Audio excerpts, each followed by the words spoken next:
सबएरिकोनॉइड haemorrhage क्या है कि ब्लीडिंग और haemorrhage in between the pia mater and arachnoid mater. तो पियोमेटर और एरिकोनॉइड मेटर के दरमियान जो स्पेस है जिसको हम सबएरिकोनॉइड स्पेस कहते हैं, ये कहाँ मौजूद है?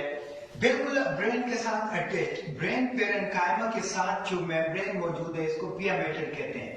जो प्रोटेक्टिव ब्रेन लेयर है, फर्स्ट लेयर ब्रेन के साथ बिल्कुल जो अटैच्ड है, इसको पियोमेटर कहते हैं। इसके बाद जो दूसरी लेयर है उसे हम एरिकोनॉइड मेटर कहते हैं। इन दोनों लेयर यानी पियोमेटर और एरिकोनॉइड मेटर के दरमियान जो स्पेस है इसको सब एरिकोनॉइड स्पेस कहते हैं। और ये वो स्पेस है कि जिसमें सर्कल ऑफ विलस जो है ये मौजूद होता है, और इसके अलावा सब एरिकोनॉइड स्पेस में ही सीएसएफ जो है, सेरेब्रोस्पाइनल फ्लूइड जो है, वो भी इस स्पेस में मौजूद होता है। तो इस स्पेस के दरमियान यानी सर्कल ऑफ विलस में कहीं पे भी अगर कोई हेमोरेज होता है तो इसको सब एरिकोनॉइड हेमोरेज कहते हैं।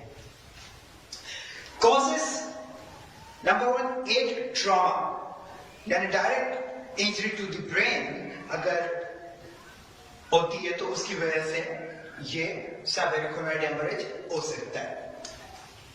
इसके अलावा बेरी एनोरिज्म, एट ट्रॉमा अगर नहीं है तो कॉमन कोज जो है वो बेरी एनोरिज्म है, लेकिन एट ट्रॉमा जो है वो सबसे ज्यादा कॉमन है। और एनोरिज्म बहुत सारी एसोसिएटेड ऐसी कंडीशंस हैं जिसकी वजह से एनेरिज्म्स फॉर्म होते हैं।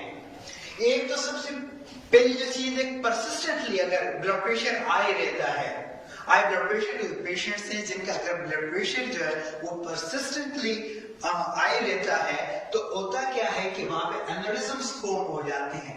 एनेरिज्म क्या है?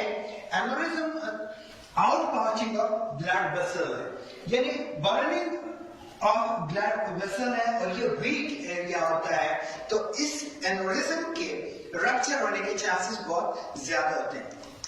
और हमने कहा कि बहुत सारी एसोसिएटेड कंडीशंस हैं जिसमें एनेरिज्म्स फॉर्म होते हैं या सकते हैं, और एनेरिज्म्स वो वीक एरिया है जिनके रप्चर होने के जो चांसेस हैं वो ज्यादा होते हैं। इसके अलावा कुछ कंडीशन में अगर ब्लीडिंग डिसऑर्डर्स हैं तो ब्लीडिंग डिसऑर्डर में भी सब एरिकोनॉइड हेमोरेज हो सकता है। साइन और सिम्टम्स ऑफ एरिकोनॉइड हेमोरेज के सडन सीवियर हेडेक होगा यानी worst headache of patients life, जो जिंदगी का सबसे ज्यादा शदीद तरीन जो हेडेक होगा वो इस वक्त हो रहा होगा जिस वक्त रप्चर ऑफ एनेरिज्म होता है या रप्चर ऑफ ब्लड वेसल होता है। इसके लॉस ऑफ कॉन्शियसनेस तकरीबन 50% ऑफ पेशेंट्स में लॉस ऑफ कॉन्शियसनेस हमें मिलेगा सब एरिकोनॉइड हेमोरेज में। इसके अलावा फोकल डेफिसिट जो है, फोकल न्यूरोलॉजिकल डेफिसिट हमें 30% केसेस में मिल सकता है, जबकि नेक रिजिडिटी कर्निंग हमें मिलेगी। और इसके बाद कर्निंग जो साइन है वो पॉजिटिव होगा, क्योंकि जब भी मेनिंजियल इरिटेशन होती है तो ये सारी चीजें हमें मिलती है। इन्वेस्टिगेशन मोडेलिटी ऑफ चॉइस यहाँ पे भी नॉन कंट्रास्ट सीटी स्कैन है। ये तकरीबन 95% केसेस में डायग्नोस्टिक है, क्योंकि सीटी स्कैन से सब एरिकोनॉइड हेमोरेज जो है ये डायग्नोज हो जाता है तो मजीद कुछ करने की जरूरत नहीं पड़ती। लेकिन कुछ केसेस में जहाँ पे फिर लंबर पंक्चर करने की जरूरत होती है यानी लंबर टेप करने की जरूरत है, तो वहां पर अगर हम सीएसएफ देखेंगे, क्योंकि हमने कहा कि ये जो हेमोरेज है ये कहाँ पे था, ये उस स्पेस में था जहाँ पे सीएसएफ मौजूद है।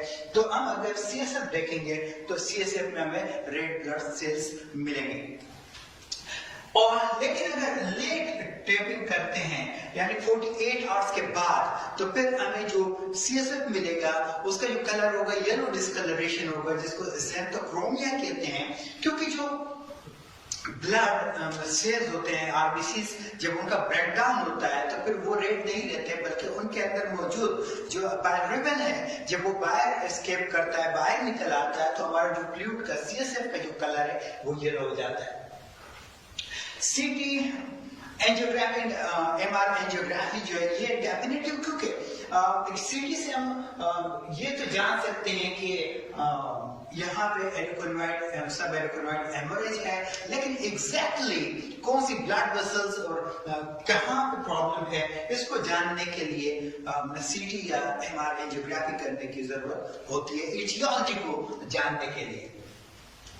ट्रीटमेंट जनरली, क्योंकि पेशेंट हमने कहा कि ज्यादातर अनकॉन्शियस भी हमें मिल सकते हैं, फोकल न्यूरोलॉजिकल डेफिसिट के साथ भी मिल सकते हैं, तो एयरवे जो है वो इम्पोर्टेंट है। जनरली अगर हम देखते हैं तो ओपन एयरवे के लिए बहुत ज्यादा जरूरी है कि एयरवे की देखी जाए। उसके बाद कंट्रोल ऑफ ब्लड प्रेशर, क्योंकि लीक ब्लड वेसल, जहां पे अगर ब्लड वेसल जो वो लीक कर रही है तो ब्लड प्रेशर अगर ज्यादा होगा, ब्लड जो ज्यादा प्रेशर से लीक करेगा, तो ब्लड प्रेशर को कंट्रोल करना यहाँ पे जरूरी है। और एक और इम्पोर्टेंट चीज ये है कि जब अगर ब्लड लीक करता है, ब्लड अगर यहाँ पे लीक होता है तो ब्लड जब वेसल से बाहर आता है तो यहाँ पे एक तो ब्लड पेरेन्काइमा के ऊपर, ब्रेन पेरेन्काइमा के ऊपर प्रेशर, ब्लड अपना प्रेशर डालेंगे। उसके अलावा जो ब्रेक डाउन प्रोडक्ट है आरबीसीज, क्योंकि टाइम के साथ ब्रेक डाउन होगा, आरबीसीज जब टूटेंगे इनसे ब्रेक डाउन जो प्रोडक्ट है, जो डिफरेंट टाइप ऑफ केमिकल्स जब यहाँ से रिलीज होंगे, उसकी वजह से जो सराउंडिंग ब्लड वेसल्स हैं, यहाँ पे जो दूसरी ब्लड वेसल्स मौजूद होंगी, ये ब्लड वेसल्स जो है इसमें स्पाज्म हो जाएगा और इनका जो डायमीटर है ये मजीद छोटा हो जाएगा। तो ये जो है कंट्रीब्यूट करेगा further inflammation, further edema and further damage to the neuron or brain parenchyma। तो इसके लिए ब्लड प्रेशर को कंट्रोल करने के लिए नेफिडिफिन देते हैं यहाँ पे, क्योंकि वो सिर्फ ब्लड प्रेशर को ही नहीं बल्कि स्पाज्म के लिए ज्यादा इंपॉर्टेंट है, ताकि इस स्पाज्म को कम किया जा सके और ब्रेन जो डैमेज है, ब्रेन इंजरी है, उसको कम से कम किया जा सके।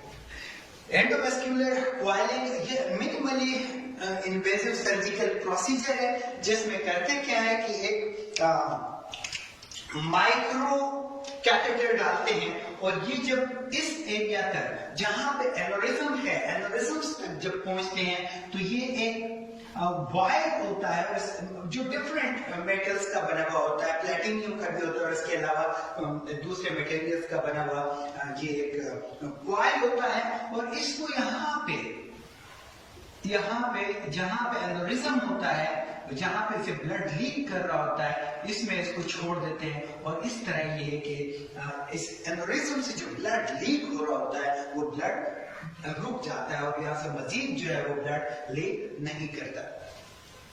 एक और इम्पोर्टेंट चीज ये है कि अगर सीटी स्कैन MRI कभी भी अगर करते हैं और कोई भी एनोरिज्म अगर 10 मिलीमीटर से ज्यादा है, तो अगर वो ब्लीड नहीं भी कर रहा, कोई भी एनोरिज्म मोर देन 10 मिलीमीटर जो है उसको जरूरत इस बात की किया तो कॉइलिंग या क्लैंपिंग इसकी की जाए। इसके अलावा क्लिपिंग जो है ये भी एक ये थोड़ा सा एज कंपेयर टू एंडोवेस्क्यूलर कॉइलिंग ज्यादा इन्वेसिव प्रोसीजर है और इसमें करते क्या है कि जो एनोरिज्म है इसको क्लिपिंग करते हैं और इसको यहाँ पे क्लिप लगा देते हैं। ये अगरचे ज्यादा बेहतर सर्जिकल प्रोसीजर है, लेकिन क्योंकि ये ज्यादा इन्वेसिव है और ज्यादा एक्सपेंसिव है तो इसलिए इसके मुकाबले में जो नॉन इन्वेसिव प्रोसीजर है ये ज्यादा कर दिया जाता है।